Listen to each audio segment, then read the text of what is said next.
If you would have told me even 5 years ago that in 2021, Metroid would be filled with new trailers and advertisements online, I would have laughed so hard. Come on, no way. Metroid? Well, it's true. Over the past couple months, we've been getting more and more Metroid news and trailers with details on the next installment in the series, Metroid Dread.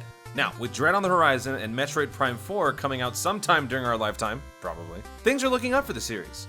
For those of you unaware, Metroid is one of Nintendo's oldest and longest running IPs out there, with the first game releasing way back in 1986 on the Famicom and NES. It's also one of Nintendo's IPs that tends to get neglected in terms of consistent releases, considering how influential the series has been.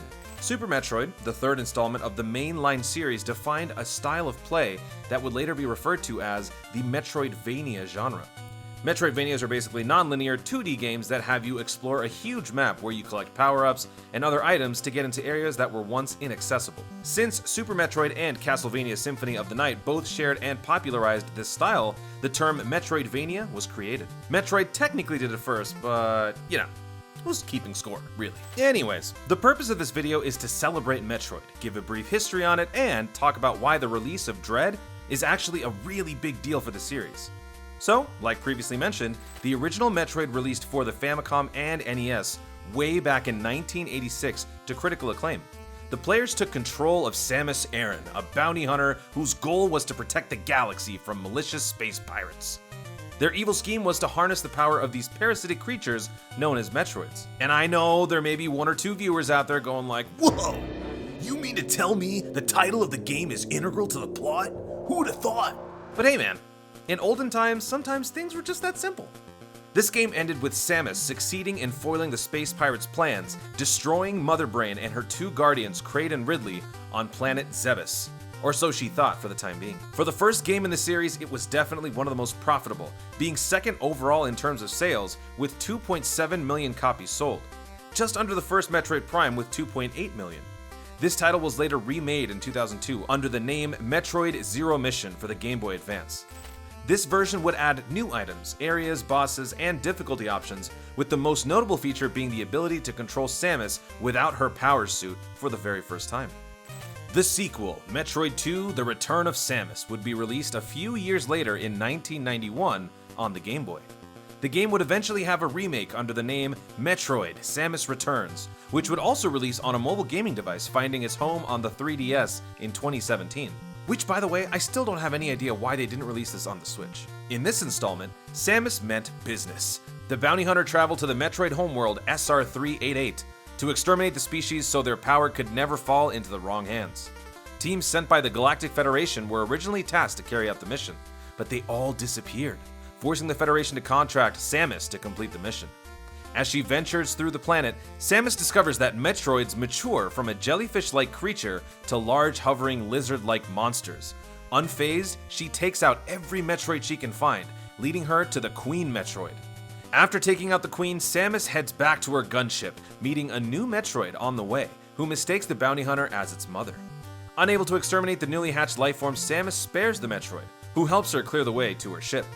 The unlikely pair board Samus's gunship and travel to the Ceres space colony, where Super Metroid begins. This title is seen as the weakest by most, but it still received generally positive reviews. The remastered Samus Returns would see more favorable reviews with its updated graphics and newly introduced gameplay mechanics, so if you were to give the second game in the series a try, you might as well go with the 3DS version. Mercury Steam, the developer of this remake, would later go on to develop Metroid Dread after the game's producer, Yoshio Sakamoto, recognized that the team had a good understanding of the series. The third installment in the series, Super Metroid, released in 1994 for the SNES and received high praise, being hailed by many as not only the best Metroid game of all time, but one of the most influential video games of all time to boot. The title picks up right where the Return of Samus left off on the Ceres space colony, where the infant Metroid was left to be examined.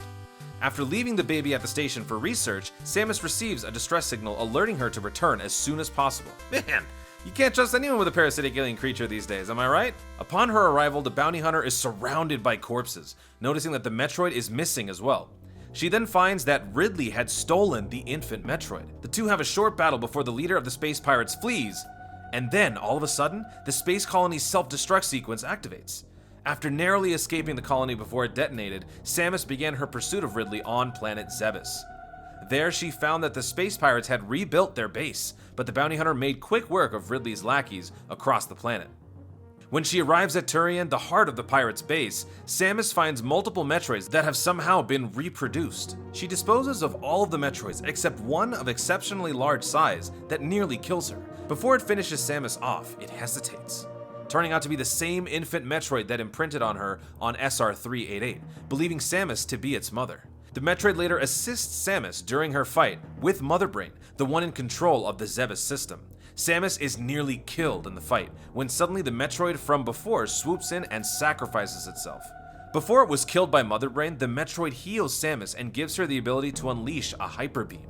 With a huge blast from the Hyper Beam, Samus was able to destroy Mother Brain and escape Zebes before the planet self-destructed. Chronologically speaking, the story would then continue in Metroid Other M. For those interested in playing Super Metroid, which you should be, it's available on the Switch's Super Nintendo app, so if you have a Switch, there's no excuse. You gotta do it.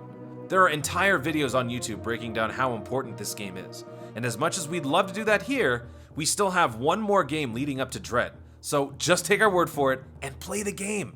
You won't regret it, I promise. Next up is Metroid Fusion, which came out nearly a decade later on the Game Boy Advance. The title was developed by the same team that worked on Super Metroid, and just like its predecessor, it was highly regarded. The story starts off with Samus returning to planet SR388 with a survey crew from Biologic Space Laboratories, or BSL. Good old planet SR388, homeworld of the Metroids. What could possibly go wrong? Well, on the planet, things immediately go wrong. Our favorite bounty hunter is attacked by parasitic organisms referred to as X, and on her way back to the BSL station, her ship crashes and Samus blacks out. The BSL ship she was escorting retrieves her unconscious body and transfers it to the Galactic Federation for medical treatment, where it's discovered that Samus' central nervous system had been infected by X. She is administered a vaccine that contains cells of the baby Metroid that sacrificed itself back on planet Zebes. The vaccine came with a catch. Although she now had the ability to absorb the X nuclei for nourishment, she also acquired the common weakness of the Metroids, extreme cold. After regaining consciousness, Samus investigates an explosion that occurred at the BSL station. This was per the order of her new gunship's computer, dubbed Adam, the name of her former commanding officer, Adam Malkovich, who is shown in Metroid Other M. Samus finds out that the X parasites can copy their host's appearance, and that the X have infected the station because of SA-X, an X parasite that is a mimic of Samus. For simplicity's sake, I'm just going to go ahead and call this either Samus X or Sax from here on out. Basically, just think of Sax as Metroid's version of Venom. We are Venom. The bounty hunter does her best to avoid Sax as she explores the space station, taking out numerous creatures infected by the X, absorbing their X nuclei and restoring their abilities in the process. Upon further inspection of the station, Samus locates a restricted lab full of Metroids, and just as she does, the Sax sets off the lab's auto-destruct sequence. After narrowly escaping the blast, the computer Adam condemns Samus for ignoring orders, admitting that the Galactic Federation had been breeding Metroids in secret. It also informs Samus that Sax had asexually reproduced, basically cloning itself. Samus then adheres to Adam's advice on leaving the station and leaving Sax to the Federation. But before she boards her ship, she realizes that the X would infect the arriving Federation troops and potentially take over the universe. Fearing this, Samus decides to destroy the station. At first, the computer Adam denounced the idea, but then it suggested to Samus to alter the station's trajectory towards SR388, to destroy the planet and the remaining X in one fell swoop. She then came to the conclusion that the computer she had been referring to as Adam was in fact his consciousness, which was uploaded to the computer after sacrificing himself to save Samus's life in combat. With the ship currently set on a crash course to SR388, Samus has her final battle with Sax, and after defeating it, an Omega Metroid appears just before leaving the station. The Sax attacks the Metroid, but is ultimately destroyed by it, allowing Samus to absorb her mimic's nuclei and recovering her ability to launch her Ice Beam. Samus launches the beam at the Metroid and destroys it. Her ship, controlled by creatures she saved on the station's habitation deck, pick her up, and they escape before the station crashes into planet SR388, destroying it along with the X parasites, leading to the next game in the series chronologically, Metroid Dread. Yup, that's right. A Game Boy Advance title from 2002 is the prequel to Dread. This is why it's so important. Fans haven't seen the continuation to this story for almost 2 whole decades. Dread was originally planned for release on the original Nintendo DS years ago, but the series creator, Yoshio Sakamoto, felt that the handheld's limitations were too great. 2 attempts were made for Dread on the DS, one in 2005 and one sometime in 2008. The latter year actually led to a prototype that was shown to Nintendo Software Technology and Nintendo of America staff at E3 2009. The title wasn't called Dread at this stage, and was ultimately cancelled for not living up to Sakamoto's expectations. For years there were rumors on Dread and when it would release, or even if it ever would. As previously mentioned, Mercury Steam, the developers of the remake of the second Metroid, Samus Returns, were key to Dread being revived.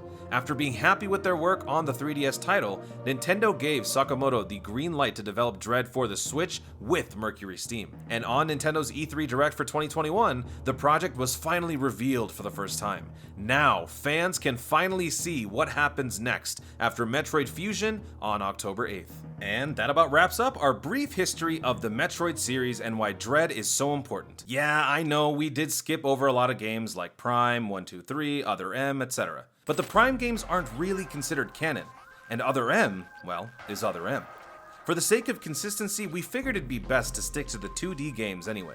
That being said, if you guys enjoyed our coverage, let us know in the comments if you'd like to see us take a deep dive into the Prime games or any others. I know Sunblade would definitely like us to do Prime. Anyway, thanks again for watching, and if you guys are interested in more content like this and everything general gaming related, make sure to subscribe to 59 Gaming Direct.